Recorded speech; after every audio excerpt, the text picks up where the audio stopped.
नमस्कार, आपका स्वागत करते हैं आज के वीडियो में। सूर्य और चंद्रमा की सीरीज पे अभी हम लगातार वीडियोज़ पोस्ट कर रहे हैं और आपको अपने पिछले कई वीडियोज़ में मैंने बताया कि चंद्रमा और सूर्य का संबंध मनुष्य की ईगो से है, उसकी अस्मिता से है कि वह किन चीज़ों को प्राप्त करना चाहता है और किन चीज़ों के बारे में वो अपने आप से जोड़ कर के प्राइड का अनुभव करता है, किन चीज़ों को लेकर के गर्व की अनुभूति होती है उसे उसके मन में और गर्व से उसे संतुष्टि मिल जाती है कि चलो मैंने जीवन में कुछ तो किया, किसी दुश्मन को तो हराया, किसी संपत्ति पे तो कब्जा किया, कोई तो बुक पूरी की, कोई तो घर बनाया, कोई तो कार खरीदी।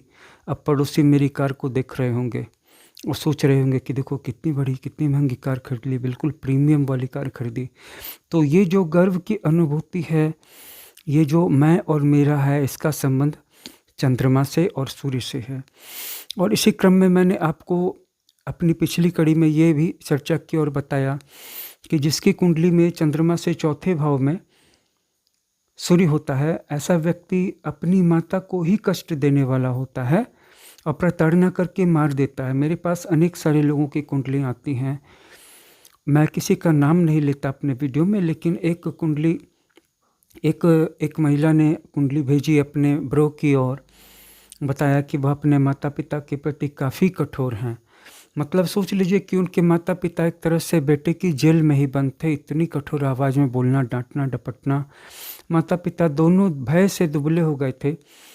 फिर 2-3 महीनों के बाद उनकी कॉल आई उन महिला की, तो मैंने पूछा कि अब आपके पिताजी कैसे हैं? तो उन्होंने कहा कि अब पिताजी रहे नहीं। तो टॉर्चर की वो इंतहा हो गई कि उस बेटे ने अपने पिता का गला घोट के नहीं मारा होगा, लेकिन इतना ज़रूर है कि उसको इतना टॉर्चर कर दिया, इतना डांट दिया, इतना पानी कर दिया कि वो वैसे भी मर गए। तो इस सिचुएशन में जिसकी कुंडली में चंद्रमा से चौथे स्थान में सूर्य होता है, ऐसे व्यक्ति अपनी माता को मारने वाले होते हैं और उसकी भक्ति तो कभी नहीं करेंगे, उसकी सिचुएशन को तो कभी नहीं समझेंगे। और इसी क्रम में मैंने पिछले वीडियो में आपको ये भी बताया कि जब किसी की कुंडली में चंद्रमा से पंचम घर में सूर्य बैठा हुआ हो, तो मनुष्य के पुत्र बहुत होते हैं, लेकिन वह अपनी कन्याओं के निमित्त से दुख पाने वाला होता है। जैसे बेटी बस नहीं पाई, बेटी की अच्छे घर में शादी नहीं हो पाई, बेटी पढ़ लिख नहीं पाई, बेटी को आगे संतान नहीं हुई, या बेटी का व्यवहार अच्छा नहीं निकला, कोई भी कारण हो, बेटों के कारण नहीं, बेटियों के कारण दुख पाता है अगर चंद्रमा से पंचम घर में सूर्य बैठा हो। अब इसी कड़ी में आज के वीडियो में हम आपको ये बताएंगे कि अगर चंद्रमा से छठे स्थान में सूर्य बैठा हुआ हो, तो ऐसा व्यक्ति अपने शत्रुओं को पराजित कर देता है और बहुत शूरवीर होता है और हमेशा क्षत्रियों के कर्म में निरत होता है। अगर वह क्षत्रिय नहीं भी है तो क्षत्रियों की तरह कमज़ोरों की रक्षा करना और अपने अधिकारियों की लड़ना और मौत से नहीं डरना, लड़ाई से नहीं डरना, दबंग होना, बहादुर होना, और उसके जीवन में सब कुछ साहस पर ही आधारित होता है, जैसे क्षत्रियों के जीवन में होता था बहुत पहले, आज भी देखने को मिल जाता है। अब ये तो योग था कि चंद्रमा से छठे घर में सूर्य हो तो ऐसा व्यक्ति शत्रुओं पर विजय प्राप्त कर लेता है। लेकिन इसका क्या अगर चंद्रमा से सातवें घर में सूर्य बैठा हो? तो चंद्रमा से सातवें घर में सूर्य बैठा हो तो सूर्य से भी तो सातवें घर में चंद्रमा पड़ जाएगा। तो इस योग से मनुष्य को सुंदर भार्या मिलती है, यानी कि ब्यूटीफुल वाइफ मिलती है। वह खुद सुशील आचरण करने वाला होता है और राजा से सत्कार पाने वाला होता है और साथ ही साथ महान तपस्वी होता है, तप करता है। और फिर इस बात को भी जान लीजिए कि अगर चंद्रमा से अष्टम घर में सूर्य बैठा है तो वह मनुष्य सदा क्लेश पाने वाला होता है, क्योंकि आठवां घर अच्छा नहीं होता है।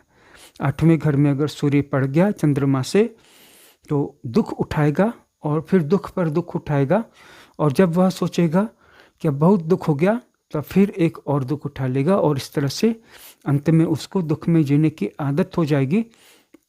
अच्छा नहीं लगेगा, लेकिन दुख पर दुख आते रहेंगे। और आठवां भाव बीमारियों का भी होता है, मृत्यु का भी होता है, इसलिए वह अनेक सारे रोगों से पीड़ित होता है।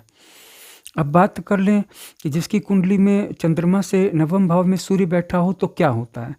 तो ऐसा व्यक्ति, नवम भाव चूँकि धर्म का है, इसलिए वह मनुष्य हमेशा धर्म करने वाला होता है, सच बोलने वाला होता है।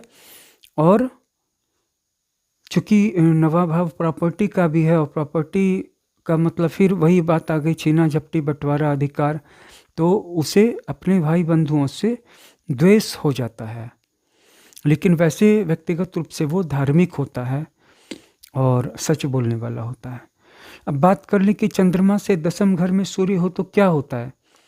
तो वो इतना धनवान बन जाता है, चंद्रमा से जिसके 10वें घर में सूर्य हो वो इतना धनवान बन जाता है कि उसके दरवाजे पे बड़े बड़े धनवान खड़े रहते हैं। इसमें किसी को संदेह नहीं करना चाहिए। तो चंद्रमा और सूर्य के कड़ी में आपको आज का ये वीडियो कैसा लगा? अपनी पूरी जन्म कुंडली दिखवाने के लिए आज ही संपर्क करें, हमारे व्हाट्सएप पर अपनी डिटेल्स भेजें। और एक बात और भी है कि चंद्रमा और सूर्य पर वीडियो भी आते रहेंगे। अभी 11वें और 12वें भाव की पोजीशन की चर्चा बाकी है। आज ही हमारे चैनल को सब्सक्राइब कर लीजिए, यहाँ पे आपको अच्छी क्वालिटी के वीडियोज मिलते ही रहेंगे। धन्यवाद।